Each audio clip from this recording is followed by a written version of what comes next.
Hello guys, welcome back to my channel. আশা করি সবাই খুব ভালো আছো, আমিও খুব ভালো আছি। তো আমার চ্যানেলে সবাইকে ওয়েলকাম জানাই। প্রথমে জানাই শুভ সকাল। তো দেখো সকালবেলা রান্না বসিয়ে দিয়েছি। এদিকে পটলগুলো বেশ ভালোভাবে কেটে নিয়েছি, বেশ ভালো করে খোলা ছাড়াইনি। খোলা ছাড়ানোর এরকম প্রয়োজন নেই, হালকা খোলা থাকলে কোনো অসুবিধা নেই রান্নার জন্য। আর মাঝখানে একটু করে চিড়ে নিয়েছি, তারপর ভালোভাবে ধুয়ে নিয়ে চলে এসেছি। তারপর ওর মধ্যে লবণ আর হলুদ মিশিয়ে দিচ্ছি। লবণ আর হলুদটা ভালোভাবে মিশিয়ে কিছুক্ষণ 5-6 মিনিট রেখে দেবো, তারপর রান্নাটা শুরু করব। তো দেখো লবণ আর হলুদটা মাখিয়ে দিচ্ছি, তারপরে রান্নাটা শুরু করব। তারপর গ্যাসের ফ্লেমটা অন করে নিচ্ছি, তারপর কড়াই বসিয়ে তেলটা গরম করে নেব। তারপর তেলটা ভালোভাবে গরম হয়ে এলে ওর মধ্যে পটলগুলো দিয়ে দেবো। সমস্ত পটল একসাথেই দিচ্ছি, কারণ বেশি পটল করছি না। তার আগে যে মশলাটা দেখেছিলাম সেই মশলাটা পেস্ট করে নিয়েছি। সেই মশলাটা ভালোভাবে মিহিভাবে পেস্টটা করে নিতে হবে, কারণ পটলের পাসিন্দা বানাতে গেলে বেশ মশলাটা ভালোভাবে পেস্ট না হলে ভালো লাগে না। আর এই রেসিপিটা ভাত, রুটি, পরোটা, পোলাও যে কোনো রেসিপির সাথে বেশ খেতে ভালো লাগবে। আর খুব কম সময়ের মধ্যে রান্নাটা করা যাবে, খুব কম মশলায়। আর তেল লাগবে না বেশি, পটলগুলো ভাজতে যতটুকু তেল লাগবে। তারপর মশলাটা এইভাবে দেখো এর মধ্যে হলুদ গুঁড়ো, লঙ্কা গুঁড়ো মিশিয়ে রেখে দিচ্ছি। এইরকমভাবে জল দিয়ে গুলে মশলা করে রাখলে তেলটা কমই লাগে। তো পটলগুলো দু পিঠ বেশ ভালোভাবে লাল লাল করে ভাজিয়ে দিচ্ছি।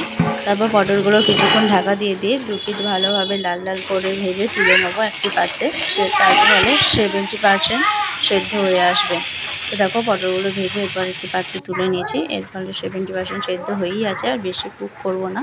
তো তারপর ওই কড়াইতে তেল দিয়ে ওই মশলার ব্যাটারটা দেওয়ার আগে একটু গোটা গরম মশলা ফোড়ন দিয়ে দিয়েছি। তারপর ওই ব্যাটারটা দিয়ে দিচ্ছি। ব্যাটারটার মধ্যে হালকা লবণ দেবো, কারণ লবণটা পরিমাণ মতো দিতে হবে, তাই না? তোমাদেরও যতটুকু পরিমাণ লাগবে ততটুকুই দিও। তো দেখো ব্যাটারটা ভালোভাবে কষিয়ে নিয়েছি, লবণ দিয়ে দিয়েছি।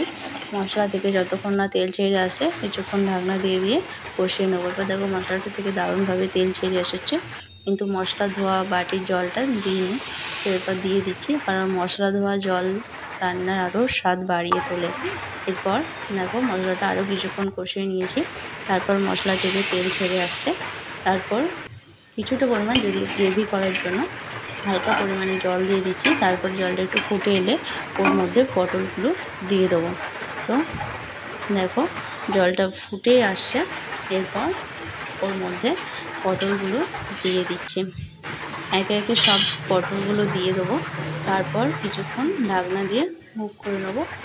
আর এর মধ্যে যাবে দুধ, কারণ আজকে আমি এটা বানাবো বলে আগে থেকে রেডি থাকিনি। বাড়িতে কাজ হচ্ছে, ওই জন্য একটু আওয়াজ হচ্ছে, তো কিছু মনে করো না। তখন খাবানি খিদে নাই বলে দিয়ে, তাই জন্য কাজু বাদামের পেস্টটা বানিয়ে রাখা হয়নি। কাজু বাদাম বাড়িতে কুড়িয়ে এসেছিলো, তো সেটার জন্য দিতে পারলাম না। কিন্তু এটা দুধ দিয়ে বানাচ্ছি। তো দেখো এরপর কিছুক্ষণ নামানোর আগে একটু দুধ দিয়ে দেবো। সেই দুধটা দিলে একটু গ্রেভিটা ভালো লাগে খেতে। তো বেশি পরিমাণ দুধ দেবো না, হালকা পরিমাণই দুধটা দিচ্ছি ওর মধ্যে। তারপর কিছুক্ষণ ফুটে এলে নামিয়ে নিলেই রেডি হয়ে যাবে পটল পাসিন্দা। তো এই পটল পাসিন্দা বানাতে বেশি কিছু উপকরণ লাগলো না বন্ধুরা, তোমরাও বানিয়ে দেখতে পারো, বেশ ভালোই লাগবে। আমার তো ভালোই লাগলো। আর এই একটা রেসিপি থাকলে এক থালা ভাত একদম 1 নিমেষের মধ্যে চেটে ফুটে চলে যাবে। আর এটা শুধু ভাত নয়, রুটি, পরোটা, পোলাও সব কিছুর সাথে যাবে। কিন্তু নামানোর আগে ঘিটা দিয়ে নামানো দরকার ছিল, তো আমার সেটা দেওয়া হয়নি। নামিয়ে নিয়ে তার মধ্যে হালকা করে খুন্তির সাথে লাগিয়ে অল্প পরিমাণে ঘি দিয়ে দিচ্ছি, সামান্য পরিমাণ। নিরামিষ রান্না তো ঘিটা দিলে ভালোই লাগবে, তার স্বাদটাই আলাদা হয়ে যাবে।